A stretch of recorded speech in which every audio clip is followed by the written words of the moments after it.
ব্রহ্মাণ্ড পুড়ছে, সব পুড়ছে।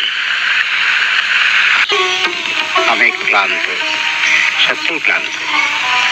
তুমি তো জানো দুর্গা, আমি সহজে ক্লান্ত হই না, কিন্তু আজ আমার মন বড় ক্লান্ত। 1976 সালের 6 ফেব্রুয়ারি রণক্লান্ত ঋত্বিক কুমার ঘটকের শেষ যাত্রা যখন পিজি হসপিটাল থেকে শ্মশানের পথে রওনা হলেন, তখন তেমন কোনো শিল্পী সমারোহ ছিল না সেখানে। চুপি চুপি এক মহৎ বাঙালির চলে যাওয়ার সাথে শেষ হয়ে যায় এক দার্শনিক চলচ্চিত্রকারের জীবন কাহিনী। তার কাছে চলচ্চিত্র ছিল দর্শন প্রকাশের একটা মাধ্যম, তাই সহজেই সে বলতে পারতেন, সিনেমার থেকে শক্তিশালী মাধ্যম পেলে সিনেমাকে ছেড়ে চলে যাব সেই মাধ্যমে। সমগ্র পৃথিবীতে আর কোনো চলচ্চিত্রকার কি নিজের বায়োপিক নিজে রচনা করেছেন ঋত্বিক কুমার ঘটকের পূর্বে? আমার জানা নেই। আপনাদের যদি জানা থাকে তবে অবশ্যই কমেন্টে জানাবেন। আমি সুমন্ত চৌধুরী আমার YouTube channel likes and dislikes of সুমন্ততে আজকে এক মহান চলচ্চিত্র দার্শনিক ঋত্বিক কুমার ঘটকের তৈরি চলচ্চিত্র যুক্তি তক্ক আর গপ্পর আঙ্গিকে তার জীবন এবং জীবন দর্শন নিয়ে সম্পূর্ণ নতুন এই ভিডিওতে সকলকে স্বাগত জানাচ্ছি। যখনই ঋত্বিক কুমার ঘটককে নিয়ে আলোচনা হয় তখনই সেই সময়ের আরও দুইজন চলচ্চিত্র পরিচালক সত্যজিৎ রায় এবং মৃণাল সেনের কথা উঠে আসে। মনে রাখতে হবে, নাগরিক ঋত্বিক কুমার ঘটকের মৃত্যুর পরে মুক্তি পেলেও মানুষের জীবন যুদ্ধ নিয়ে তৈরি হওয়া প্রথম বাংলা চলচ্চিত্র ছিল সেটা, যা 1952 সালেই তৈরি হয়েছিল, অর্থাৎ পথের পাঁচালীর প্রায় 3 বছর আগে। নাগরিকের মুক্তি না পাওয়ার ঘটনা কি ঋত্বিক ঘটকের মনে প্রবল চাপের সঞ্চার করেছিল? অন্তত ওনার স্ত্রী সুরমা ঘটকের কথায় তার আভাস পাওয়া যায়। খুব শুনেছি নাগরিকের কথা, এবং অনেক সময় বলতেন যে নাগরিক মুক্তি লাভ করেনি, আমি আই উইল কমিট সুইসাইড, এরকম আমাকে বলেছেন আর কি, এবং সেই সময় আমার সঙ্গে পরিচয়। হতে পারে রণক্লান্ত ঋত্বিক ঘটক সেই সময়ে বাঘা বাঘা পরিচালকদের সাথে প্রতিযোগিতায় কিছুটা পিছিয়ে পড়েছিলেন। অবশ্যই প্রতিভায় নয়, অর্থ নিয়ন্ত্রণ এবং একটা নির্ভুল প্ল্যানের অভাবে। কমার্শিয়াল ব্যাপারটা চলচ্চিত্রের সাথে অঙ্গাঙ্গিভাবে জড়িত, তাই পরের চলচ্চিত্র অযান্ত্রিক কিছুটা সাফল্যের মুখ দেখেছিল, যা তাকে 1958 থেকে 1965 অর্থাৎ এই 7 বছরের মধ্যে মোট 5টি চলচ্চিত্র নির্মাণে সাহায্য করেছিল। কিন্তু সেই সময়ের সমস্ত রাজনৈতিক পরিবেশ এবং বাংলাদেশের স্বাধীনতা আন্দোলন সমগ্র বাংলার সংস্কৃতিকে এক করে দেওয়ার দর্শন, যা ঋত্বিক ঘটক তার চলচ্চিত্র যুক্তি তক্ক আর গপ্পের মধ্যে তুলে এনেছেন। মনে রাখতে হবে, বর্তমান বাংলাদেশের স্বাধীনতার পূর্বে উর্দু কালচার ইসলামের নাম করে জোর করে চাপিয়ে দেওয়া হয়েছিল।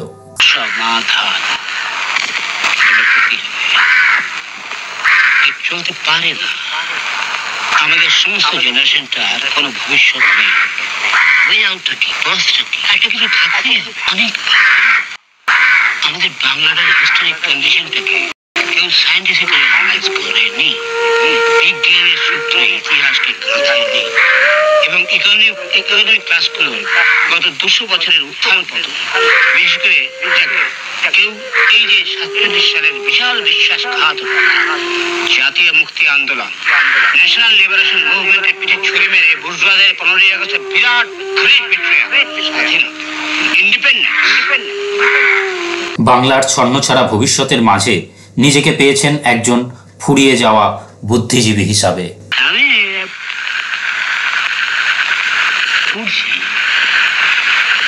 ব্রহ্মাণ্ড পুড়ছে, সব পুড়ছে।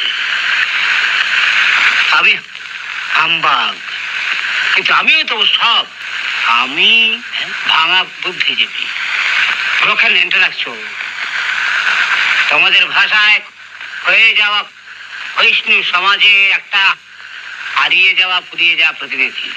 এখানে প্রসঙ্গ এসেছে বুদ্ধিজীবী সত্যজিৎ বোসের, যা খুব সহজে অনুমান করা যায় কাকে বোঝাতে চেয়েছেন। এই প্রতিযোগিতা বাংলা চলচ্চিত্রে যে মঙ্গল করেছে তা অনস্বীকার্য।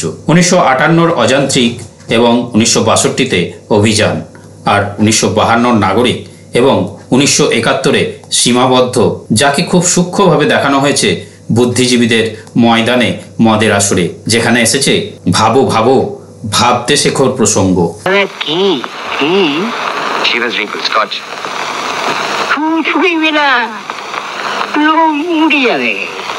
কর্নেল রোল অ্যাটেম্প্ট করছে কেন বলো তো? 1952 সালের পরেই তোমার নাটকটার কথা মনে পড়ে গেল না? তারও আগে 48 সালের গোড়ায় তুমি বাস্তুব ত্যাগীদের নিয়ে একটা নাটক লিখে বলতে আরম্ভ করেছিলে দুই বাংলার সাংস্কৃতিক মিলনের কথা। এতদিন যা বলেছ একই কথা বলেছ, এখন তোমার গলা বন্ধ হয়ে গেছে। তাই গলা একটু ভেঙে যাও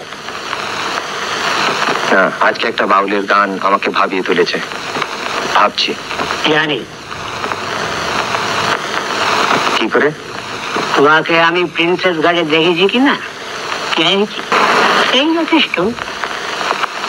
ভাবো ভাবো, ভাবা প্র্যাকটিস করো। আমার তো হলো না, তোমরা ভাবলে কাজ হবে। আবার খুব সূক্ষ্মভাবে এটাও দেখানো হয়েছে সত্যজিৎ বোস বাকিদের থেকে আলাদা এবং অনেকটা মানবিক, যে স্বীকার করে ঋত্বিক ঘটক মৌলিক চিন্তা করেন। এবার শুনে নি সত্যজিৎ রায় কি চোখে দেখতেন ঋত্বিক কুমার ঘটককে। 1978 সালের একটি অনুষ্ঠানে ঋত্বিক ঘটকের প্রশংসা করেন এবং তাকে একজন সম্পূর্ণ বাঙালি হিসাবে আখ্যা দেন।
উনিশশো 1947 দেশভাগের যন্ত্রণা সারা জীবন বহন করে কিছুটা ক্লান্ত ঋত্বিক কুমার ঘটক সমালোচনা করেন কমিউনিজমের এবং অকপটে স্বীকার করে নেন সব তার কাছে কেমন যেন গুলিয়ে গেছে। একদিন মার্ক্সবাদ লেনিনবাদের মন্ত্র নিয়ে যে পথ চলা শুরু করেছিলেন, আজ তা অগ্নিযুগের বিপ্লবীদের মতো পথভ্রষ্ট এবং বিভ্রান্ত করছে যুব সমাজকে। আচ্ছা, একটা কথা বলবো? হ্যাঁ হ্যাঁ, এত মদ খান কেন? যুক্তি নেই। মানে আপনাদের মতো লোক যদি, মানে সত্যি আপনাদের বোঝা উচিত, মানে আপনারা যদি, আমরা আমাদের জেনারেশনটা হয় আমরা চোর, নয় বিভ্রান্ত, আর নাইলে কাপুরুষ হয়ে পালিয়ে যাওয়ার মিছিল। খাঁটি কোনো ব্যাটা না, এক সালাম নাই। এই তোমরা, এই ছেলে মেয়ের দল, তোমরা হচ্ছে ক্রিম অফ বেঙ্গল, আমাদের সম্পূর্ণ পুঁজি। তাই যদি ভাবেন তাহলে তারাও তোমাদের সব দাদাদের মতো, সব মত ও পথের দাদাদের মতো। এই শোরে বাচ্চা দাদারা দুটি কথা শোনো, তারপরে প্রাণ ভরে বলো আমি সকলেই। আরে খারাও, তোমাদের সেন্সারিটি, তোমাদের বীরত্ব, তোমাদের আত্মত্যাগের প্রতিজ্ঞা, এসব আমার কোনো সন্দেহ নেই। কিন্তু তোমরা সম্পূর্ণ মিসগাইডেড। অগ্নিযুগের ছেলেদের মতোই তোমরা একই সঙ্গে সফল এবং নিষ্ফল, একসঙ্গে গোয়ার এবং অন্ধ। একদম বাজে বকবেন না। পড়েছেন কিছু? Red book, গুয়েভারার diary, CPC report, এসব না পড়েই এত তৎ পাচ্ছেন কেন? নিহার জানি যে আপনি ওদের লোক নয়, শুধু তাই। ধীরে বৎস, তিষ্ট ক্ষণকাল, আগে বোতলটা বের করতে দাও। গুয়েভারার এইসব নিয়ে বাড়ার আগে আমরা একটু গোড়ায় ফিরে যাই। এসব আমরা একটু ছাত্র পেলাম। দেশের প্রতি কটা সংখ্যা পড়েছেন? লাল ঝান্ডা হবে হবে, দাঁড়াও দেখো, মার্কসিজম ও ডায়ালেকটিক্সের বহির্ভূত। It is very much guided by dialectical and historical materialism. মোটা দেখে ক্রমবিবর্তনটা দেখা যাক। মার্কস এঙ্গেলসের বৈজ্ঞানিক সমাজবাদকে কমরেড লেনিন টেনে নিয়ে গেলেন এবং অ্যাপ্লাই করলেন পুঁজিবাদের আরেকটা বিকাশের স্তরে। তিনি বললেন imperialism is a moribund state of capitalism. এসব পুরোগুলি কপচাবেন না। তারপরে এলেন কংগ্রেস স্টার্টেড।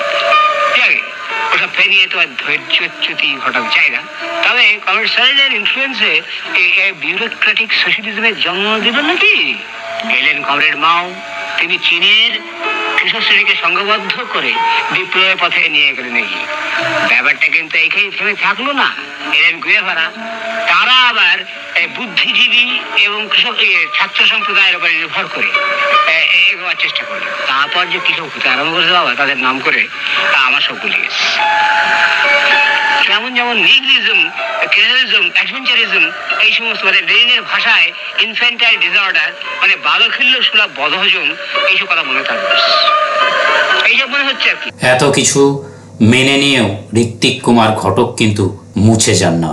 দুই বাংলার সাংস্কৃতিক মেলবন্ধনের জন্য কাজ করে যান, স্বপ্ন দেখেন নতুন ভোরের। মাগো আমার, এটা এমন একটা জিনিস যার নাম রাজনীতি। ও তোমার মতো মেয়ের বোঝা সম্ভব নয়। এখন ঘুম। Somewhere at some new moon we shall learn that sleeping is not death.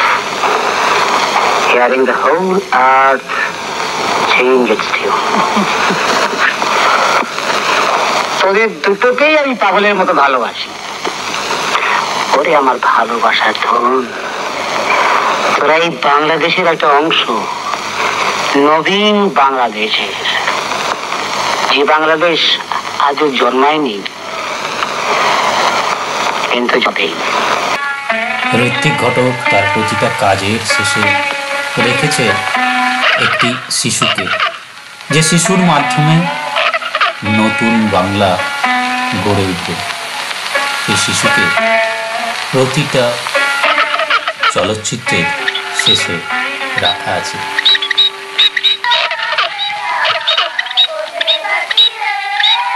Ritwik Ghatak হাজার বছর বেঁচে থাকবে, তার কাজের মধ্যে দিয়ে বাঙালির মনে।